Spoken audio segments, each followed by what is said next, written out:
मैं विकास जायसवाल स्वागत करता हूं आपका साइंस की इंपॉर्टेंट क्लास में। जी हाँ दोस्तों, हम डेली साइंस से इंपॉर्टेंट 20 क्वेश्चन पढ़ रहे हैं जो सभी दैनिक समस्थानिक परीक्षाओं में आ सकते हैं, जैसे पटवारी, रेलवे, एसएससी, वन रक्षक, जेलपुरी, दिल्ली एसआई, कहीं मतलब ऐसा एग्जाम से लेकर छोटी से लेकर बड़ी से बड़ी सभी एग्जामों में कहीं ना कहीं जो साइंस के इंपॉर्टेंट टॉपिक आ रहे हैं वो हम डेली ला रहे हैं। और आज के जो क्वेश्चन रहने वाला वो भी रहने वाला है फिजिक्स, केमिस्ट्री और बायोलॉजी। फिजिक्स, केमिस्ट्री और बायोलॉजी से इन तीनों के बारे में हम डेली पढ़ते हैं।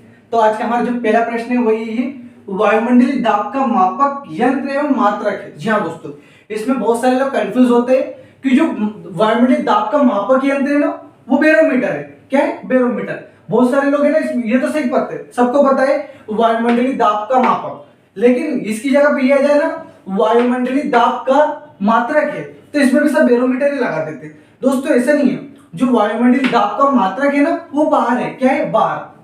बहुत सारे क्या करते हैं इस बार को ना भूल जाते हैं, वो सोचते हैं यार वायुमंडलीय दाब आया तो वायुमंडलीय दाब आके बैरोमीटर लगा देते, लेकिन ऐसा नहीं होता। बैरोमीटर नहीं होता, वायुमंडलीय दाब का मात्रक है, केवल दाब का यंत्र है। जो यंत्र है ना मापक वो है, ना कि वो मात्रक। मात्रक क्या है? बार है। उसके बाद नेक्स्ट क्वेश्चन है, कैप्सूल का आवरण बना होता है। जी हाँ दोस्तों, जो कैप्सूल होते हैं ना, कैप्सूल जो हम खाते हैं, बहुत सारे लोग सोचते हैं उस पे ना प्लास्टिक है, मतलब वो प्लास्टिक की थैली होती है। बहुत सारे लोग सोच रखे प्लास्टिक और प्लास्टिक हम खा जाते हैं। जी हाँ दोस्तों, वो प्लास्टिक नहीं होता, क्योंकि जो कैप्सूल खाते हैं ना वो बाद में गल भी जाता है। तो जो कैप्सूल बना होता है ना वो स्टार्च का बना होता है। किसका बना होता है?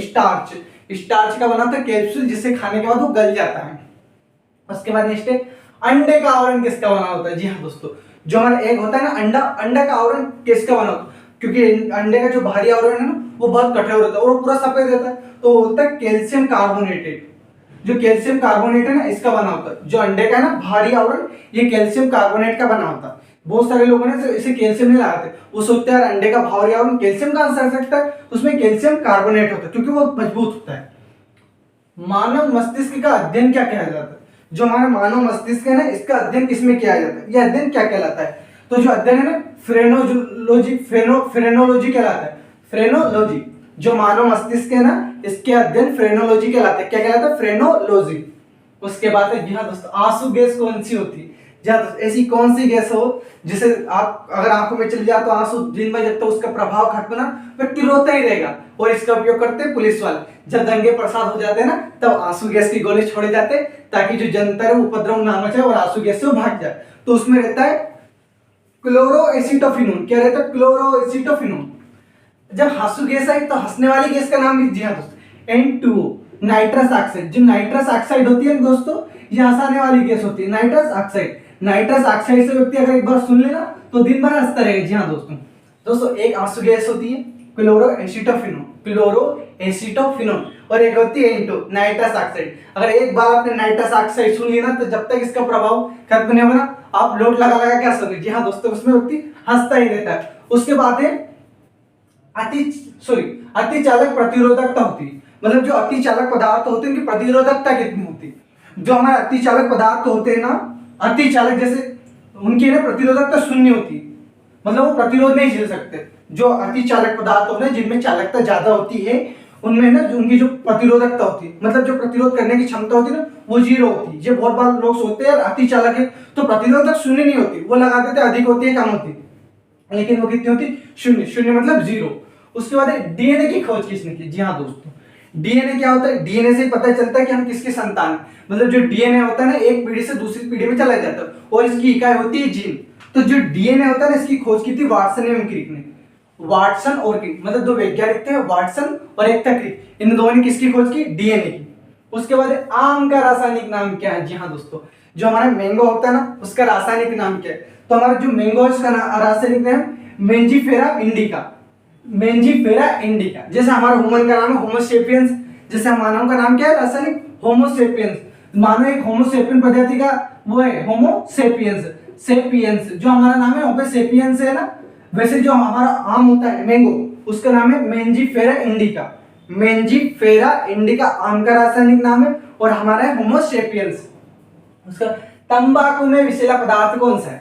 मतलब जो हमारा तंबाकू होता है ना, जो गुटखा खाते हैं पाउच होता है उसमें निकोटीन होता है। क्या होता है? निकोटीन। ये बहुत बार पूछा गया है कि जो हमारा तंबाकू होता है उसमें विषैला पदार्थ कौन सा होता है? मतलब जो तंबाकू के कारण जो नशा चढ़ता है ना लोगों को, तो वो निकोटीन होता है। क्या होता है? निकोटीन। अगर एक बार याद रखना दोस्तों, जो निकोटीन होता है ना, ये किसमें पाया जाता है? तंबाकू में। वैसे हमारे चाय में थिन पाया जाता है, और हमारी कॉफी में, सॉरी दोस्तों, हाँ, कॉफी में कैफीन पाया जाता है। कॉफी में क्या पाया? कैफीन। चाय में थिन और कॉफी में कैफीन। उसके बाद बल्बों में कौन सी गैस होती है? जो हमारे विद्युत बल्ब होते हैं ना, इसमें कौन सी गैस भरी जाती है? तो इनमें आर्गन गैस भरी जाती है। कौन सी गैस भरी जाती है? आर्गन। बल्बों में आर्गन गैस भरी जाती है। चिप्स के पैकेट में नाइट्रोजन गैस भरी जाती है। और जो वायुयानों और गुब्बारे को टायरों में कौन सी गैस भरी जाती है? हीलियम गैस भरी जाती है। आइए दोस्तों, अब देखते हैं हमारे 11वां प्रश्न। जी हाँ दोस्तों, हमारा जो 11वां प्रश्न है ना, वह विद्युत धारा को मापा जाता है। जी हाँ दोस्तों, जो हमारी विद्युत धारा होती है, मतलब इलेक्ट्रिसिटी को किस में मापा जाता है? इलेक्ट्रिसिटी को मापा जाता है अमीटर में। जी हाँ दोस्तों, जो हमारी विद्युत धारा होती है ना, इलेक्ट्रिसिटी, उसे किस में मापा जाता है? अमीटर में। उसके बाद परमाणु के नाभिक में होते हैं। जो हमारा परमाणु होता है, जो स्वतंत्र अवस्था में नहीं पाया जाता, जिसे सूक्ष्मदर्शी की सहायता से देखते हैं, वो जो परमाणु होता है उसके नाभिक में क्या होता है? तो जो परमाणु होता है ना, उसके नाभिक में होता है न्यूट्रॉन और प्रोटॉन। जी हाँ दोस्तों, न्यूट्रॉन और प्रोटॉन क्या होता है? उसके नाभिक में होता है। और यदि पूछ ले कि परमाणु की कक्षा में क्या पाया जाता है, तो जो परमाणु की कक्षा होती है ना, ये वाली, इसमें पाया जाता है इलेक्ट्रॉन। क्या पाया जाता है? इलेक्ट्रॉन। परमाणु की कक्षा में इलेक्ट्रॉन होते हैं, लेकिन परमाणु के जो नाभिक होते हैं उनमें न्यूट्रॉन और प्रोटॉन होते हैं। न्यूट्रॉन और प्रोटॉन। अब इलेक्ट्रॉन की खोज किसने की? यह भी जान ले। इलेक्ट्रॉन की खोज की सर जे थॉमसन ने। किसने की? सर जे थॉमसन ने। J Thomson. अब जो और जो इलेक्ट्रॉन है ना, उसकी खोज की जे थॉमसन है। प्रोटॉन की खोज में दो व्यक्ति आते हैं, कभी कभी रदरफोर्ड भी आ जाता है, कभी कभी ई गोल्डस्टीन भी आ जाता है। और न्यूटन की खोज की थी चैडविक ने। जो न्यूटन होता है ना, उसकी खोज किसने की? चैडविक ने। दोस्तों एक महत्वपूर्ण बात है, इलेक्ट्रॉन पे कौन सा आवेश होता है? तो इलेक्ट्रॉन पे ऋण आवेश होता है। इलेक्ट्रॉन ऋणावेशित कण होता है, प्रोटॉन धनावेशित कण होता है, और जो न्यूट्रॉन होता है, ये तो उदासीन रहता है विचार। इसमें ना तो कोई धनावेश ना कोई ऋणावेश, ये उदासीन। उसके बाद नेक्स्ट है, पटाखों में हरा रंग किसके कारण होता है? जो हमारे बम फटीके फूटते हैं ना दोस्तों, जिसमें चक्री चलाते हैं, अनार चलाते हैं, और भी बहुत सारे तरह तरह के बम आते हैं, तो बेरियम के कारण, जो बेरियम होता है ना, इसके कारण हरा रंग आता है। लेकिन हरे के साथ लाल रंग भी आता है। तो जो लाल रंग आता है वो स्ट्रांसियम के कारण होता है। जो स्ट्रांसियम होता है ना, इसके कारण पटाखों में क्या आता है? लाल रंग आता है। जो लाल रंग किसके कारण? स्ट्रांसियम के कारण। उसके बाद दोस्तों, कृत्रिम वर्षा। कृत्रिम वर्षा के लिए प्रयोग किया जाता है। मतलब आज क्या हो रहा है, आज के जमाने में हम, मतलब प्राकृतिक वर्षा ना होना, वहां पर कृत्रिम वर्षा करा सकते हैं। जहाँ दोस्तों मानव ने बुलंदियों को, उन ऊंचाई को छू रखा है, मतलब उसने ये तक बता दिया कि हम कृत्रिम वर्षा तक कर सकते। सोच लो, जो मानव है ना, ये कुछ भी कर सकता है। अगर आपने जिंदगी में ठान लिया कि मुझे ये करना है तो करना है, बात खत्म। मतलब जो सोच सकते हैं ना, हम वो कर सकते हैं। तो जो कृत्रिम वर्षा है ना, उसके लिए प्रयोग किया जाता है सिल्वर आयोडाइड का। जो सिल्वर आयोडाइड होता है ना, इसके द्वारा कृत्रिम वर्षा कराई जाती है। कृत्रिम वर्षा कराई जाती है सिल्वर आयोडाइड के द्वारा। उसके बाद नेक्स्ट है, लोहे का सबसे शुद्धतम रूप कौन सा होता है?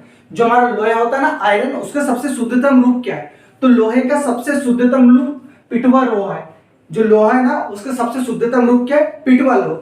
लेकिन दोस्तों एक मोस्ट इंपोर्टेंट बात है, अगर कोई ये पूछ ले कि लोहे का गलनांक बिंदु कितना है, तो लोहे का गलनांक बिंदु है 1539 डिग्री सेल्सियस। लोहे का गलनांक बिंदु कितना है? 1539 डिग्री सेल्सियस। उसके बाद नेक्स्ट है, प्राकृतिक रबर का बहुलक है। मतलब जो प्राकृतिक रबर है, उस किसका बहुलक है? जो प्राकृतिक रबर होता है ना हमारा, वो आइसोप्रीन का बहुलक है। प्राकृतिक रबर किसका है? आइसोप्रीन का। उसके बाद विटामिन की खोज किसने की? जी हाँ दोस्तों, जो विटामिन रहता है, हमने विटामिनों के नाम से vitamin A, vitamin B, vitamin B1, B2, B से 12 तक, सी डी ई के।